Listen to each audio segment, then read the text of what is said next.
final a gente vê que John Wesley ele meio que se reconciliou com Whitefield e eles foram amigos, andaram juntos, embora discordassem de muitas coisas, eles se consideravam como irmãos, né?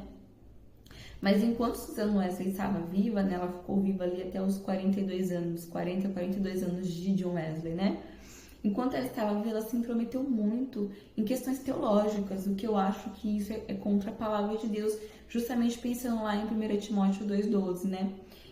Com a ideia de que nós mulheres podemos sim falar a palavra de Deus, né, sem exercer autoridade, né, como diz lá 1 Coríntios capítulo 14, que a gente já falou também, né, que fala da profecia. Existiram muitas profetisas na Bíblia, né? Mas você pode sim profetizar sem necessariamente exercer a autoridade de homem. Então, tendo essa ideia de que profecia é consolar, exortar, edificar, não necessariamente você precisa usurpar de uma autoridade, de um cargo que não lhe pertence, né? Então, nós podemos sim transmitir a palavra de Deus, evangelizar, falar de Deus, sem necessariamente usurpar de um cargo, de uma autoridade que Deus não nos deu, né? Principalmente num sentido eclesiástico, na igreja. Então, não foi isso que aconteceu. Não foi isso que aconteceu aqui. E aí, vamos ler então alguns textos para você meditar junto comigo, para ver se eu não tô viajando na maionese, né? Mas aqui já é uma ideia que eu já tenho meio que fixa na minha cabeça, assim, de algumas coisas que eu não gostaria de carregar para minha vida, né? Susan Wesley teve muitos pontos positivos na vida dela, mas esse é um ponto que eu não levaria para minha vida, né? Então aqui, por exemplo, no capítulo 108 desse livro, né, que novamente lembrando, o nome do livro se chama Susan Wesley e sua influência na vida de John Wesley, de Ronald Grip Donato. Eu acho que ele é brasileiro, mas o nome dele tá aqui. Então, na página 108, diz assim, no finalzinho dela, a teóloga, já é considerada teóloga, né? A teóloga Susana teve grande influência nas experiências religiosas de seus filhos e na teologia de John Wesley. Então, ela interferiu na teologia de John Wesley. Eu acho isso certo? Talvez. Se ele fosse ali criancinha, os primeiros passos com Deus, ela não só poderia, como ela deveria, como mãe, ensinar ali a criança no caminho que deve andar, né? É justamente isso que 1 Timóteo 2,15 fala, né? Sobre a missão de mãe da mulher, né? Ela teve ali os seus filhos, ela vai ensinar a palavra de Deus para os seus filhos para que eles possam se converter e amadurecer ali na fé, os seus primeiros passos. Isso como criança. Mas à medida que ele vai se tornando um homem, e aí eu sei que não é fácil para muitas mães entender isso, mas Deus é poderoso para nos sustentar e saber a hora certa de recuar, né? E deixar ele andar com as suas próprias pernas. Então, a partir de um momento em que já está sendo desenvolvido ali um homem, o caráter de um homem, a mãe não deve mais influenciar no sentido teológico, né? No sentido de teologia, já que a serpente enganou Eva, né? Como a Bíblia diz. E assim, mais uma vez, nós podemos falar a palavra de Deus? Podemos. Mas teologia, deixa com os homens, que teologia já é uma questão de entrar em guerra contra esse mundo mal que a gente vive, né? A gente sabe que a ideia de guerra é uma ideia, força militar, né? É uma coisa difícil para nós mulheres, né? Emocionalmente, espiritualmente, vamos deixar para os homens. Deus é bom, Deus sabe o que faz, né? Então, aí a continuação aqui fala: Susana era uma cristã convicta, da mesma forma que combatia abertamente a prática calvinista da predestinação. Então, John Wesley, ele debatia muito essa teologia, e aqui fala: mais tarde seu filho John Wesley vai optar pela teologia arminiana, não só pela teologia, mas ele vai lutar contra a predestinação calvinista no desenvolvimento de sua teologia metodista por causa de sua mãe, Susan Wesley. Mais pra frente fala aqui que Susana entrou numa briga teológica com o mais famoso metodista calvinista George Whitefield, que muitas vezes entrava em controvérsia com John Wesley, e às vezes eu vejo as conversas aqui que tem as cartas aqui, né, no livro de John Wesley com George Whitefield, que na verdade às vezes parece que Deus estava ali trabalhando na vida de Whitefield para ajudar John Wesley. Não que necessariamente John Wesley tinha que ser calvinista, não é isso. Mas sabe aquela coisa de, que nem Provérbios fala, né? Como o ferro afia o ferro, assim, é o amigo, né? Então, Deus estava dando ali para John Wesley um amigo, alguém que ele poderia ali, queria sim se opor a ele em muitos momentos. Não necessariamente John Wesley tinha que acatar, né? Ele poderia ter sua opinião firme sobre as coisas, mas isso é um amigo cristão. Ele vai se opor a você, ele vai dizer, ó, isso está errado, né?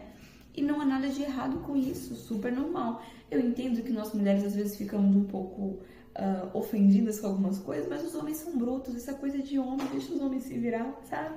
Então, desculpa. Em alguns momentos, eu vejo, na verdade, mais uma conversa de amigo, sabe? Não necessariamente de inimigo. E a gente vê mais pra frente que realmente não era inimigo, eles se amavam. Quando John Wesley morreu, ele falou que ele ia encontrar, né, Whitefield no céu. Enfim, tem aquela conversa, né, que as pessoas falam muito, né, que eles realmente se tornaram amigos no fim da sua vida. Mas esse momento aqui que estava tendo essa briga aqui entre eles, Susan Wesley interferia e muito, ela entrava na briga junto, né, sem necessidade. E aqui um trecho da carta que ela enviou para John Wesley fala assim: essa doutrina, como mantida pelos calvinistas, ela dizendo, né, é muito horripilante e deve ser odiada, porque diretamente acusa o Deus Altíssimo de ser o autor do pecado. Então ela estava aqui refutando a doutrina da depravação, doutrina calvinista, porque ela não cria nisso, né? Então ela poderia ter a opinião dela sobre as coisas, mas eu não acho certo ela interferir. Isso é exercer a autoridade de homem. Isso pra mim é antibíblico até. E aqui mais pra frente vai falar que a personalidade forte de John Wesley foi totalmente adquirida de sua mãe, que levou a ter uma opinião própria sobre questões políticas e tudo mais.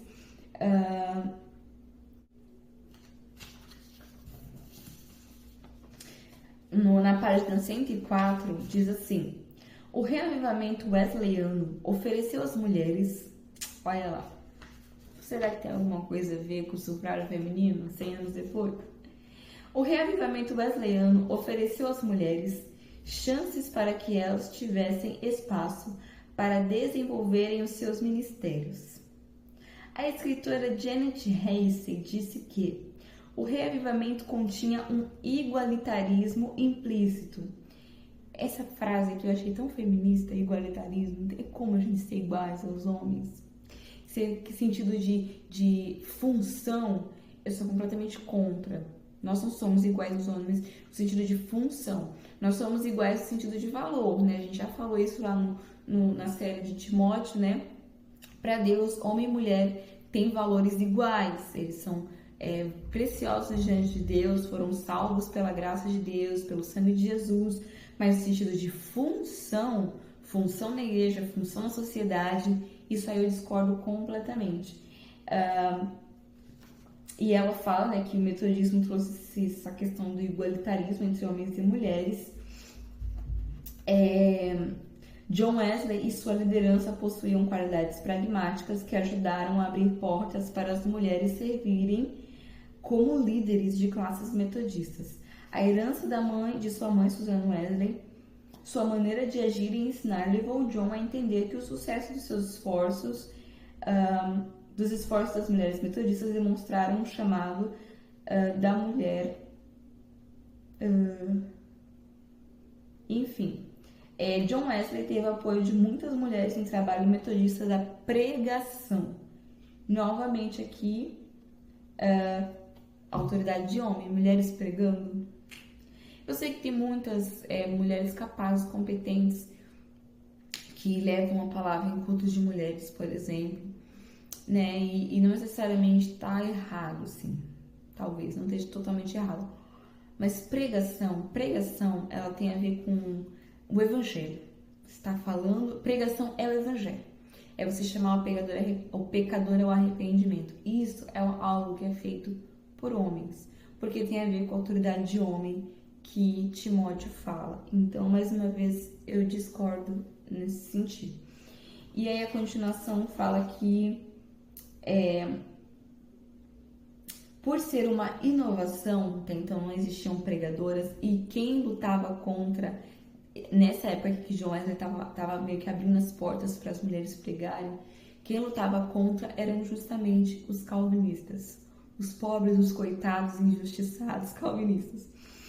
E aí ele fala que, por ser uma inovação para a época, ele orientou e as preparou, introduzindo-as como líderes das classes, como exortadoras e nos trabalhos sociais. Ele recebeu certamente muitas críticas e oposições. E não é de se esperar, não é mesmo?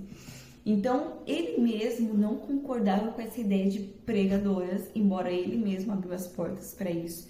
Então, ele incentivava elas a se colocarem como exortadoras, né, porque seria um pouco mais aceito, até porque a gente leu lá, né, nos vídeos anteriores sobre 1 Coríntios, capítulo 14, né, que a profecia, existiam profetisas, né, na Bíblia, mulheres, né, e a profecia tem a ver com edificar, exortar, consolar. Então, já que mulher podia fazer isso, então, quando elas pregassem, ao invés de elas falarem que estavam pregando, era para elas dizerem que estava exortando.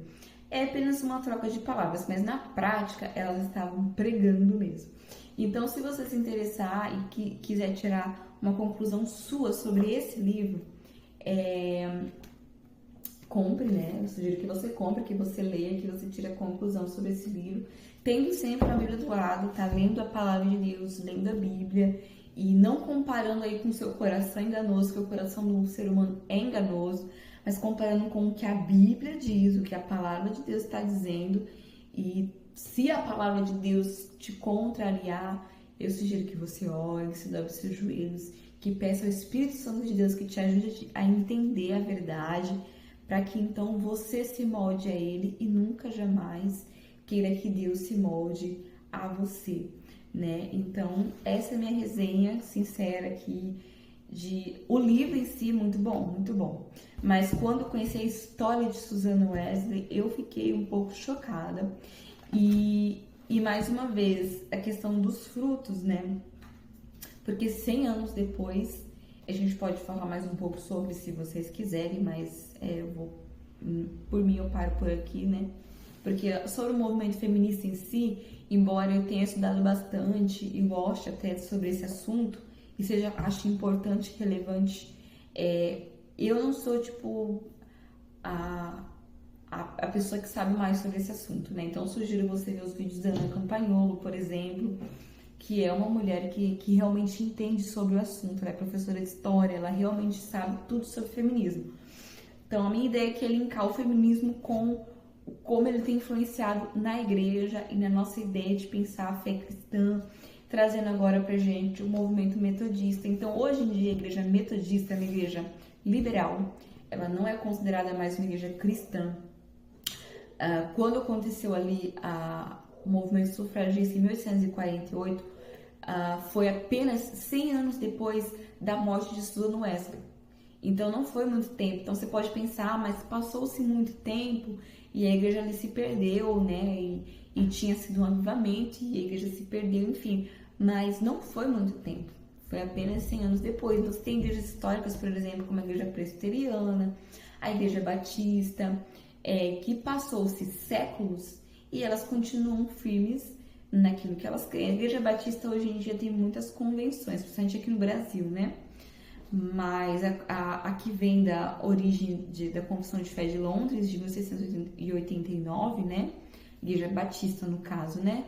Ela se mantém ainda fiel àquelas tradições ali desde a época da Reforma, né?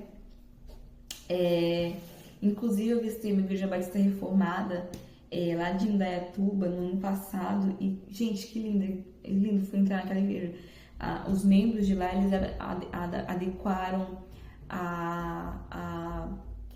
ao movimento dos puritanos, e aí eu entrei lá para participar do culto, você vê as famílias, né, e todas ali com 3, 4, 5 filhos, e as crianças se esforçando para ficar quietinhas e participar do culto, e tinha ali o pai, a mãe, eram famílias mesmo, né? Dificilmente você via ali uma mãe sozinha com seus filhos, ou um pai sozinho, era pai, mãe, filhos. A igreja, ela funcionava ali só, ela funciona, né? Ela tá aberta ainda. Ela funciona só os domingos, então geralmente é cheio, né? O culto de domingo é um culto cheio e tem criança, é a coisa mais linda de ver. Enfim, então, passou-se séculos, as igrejas continuam firmes, né? Então, e no caso do movimento feminista, passou-se 100 anos apenas, né? Então, será que essas brechas que foram abertas aqui por John Wesley, será que não foi uma abertura? Eu sei que Deus é soberano sobre todas as coisas e eu sei que Ele tem um propósito para tudo, mas essa brecha que foi aberta, né, que foi uma questão de você querer contextualizar alguns textos da Bíblia, querer, né, colocar a sua mente, em vez de colocar o que o Espírito diz, né? Será que isso não foi uma brecha que foi aberta ali para uma coisa ruim entrar, sabe? Então é para ficar aí de reflexão pra gente pensar. Lendo aqui a bibliografia, muitas coisas eu discordei, muitas coisas eu não quero carregar pra minha vida. Isso quando eu li já há 6 anos atrás, né? Eu vi assim, achei estranho. Mas eu pensei, vamos ver, né, o que foi, o que se tornou a igreja metodista, né? E hoje em dia eu vejo que os frutos não foram bons. E assim, você pode me xingar se você quiser, falando igreja metodista, mas assim, essa é a conclusão baseada na minha convicção, naquilo que eu creio, né? De que a palavra de Deus é verdade e que contextualizar ela muitas vezes pode nos trazer consequências muito ruins, para falar a verdade. E então é isso, gente. Eu tô para ler um livro da Ruth Salviano, que eu conheci ela há pouco tempo, e ela fala também de Susan Wesley, então eu vou ver qual é a opinião dela sobre. Eu já fiquei muito curiosa para ver os livros dela, porque ela fala bastante sobre as mulheres na reforma, a influência das mulheres e o que interferiu na reforma protestante. Então tem ali esposas dos reformadores, né, como a mulher de João Calvino, a mulher de Lutero, como elas influenciaram as rainhas, né, que acolheram muitos dos reformadores na época de perseguição e tudo mais. Então, tô muito ansiosa para ler esses livros, para ver um pouquinho mais. E eu sei que em determinado momento ali ela fala um pouco sobre Susan Wesley também. Eu gostaria de saber a opinião dela, né, sabendo que ela é uma historiadora, né, vai ter conteúdos históricos também. Mas a princípio, vendo aqui esse conteúdo que também é histórico, eu tirei a minha conclusão de que algumas coisas não foram muito boas. E então, se você quiser saber mais, conhecer mais, eu sugiro que você compre o livro e leia e tire ali as suas conclusões. E por hoje é só. Até a próxima.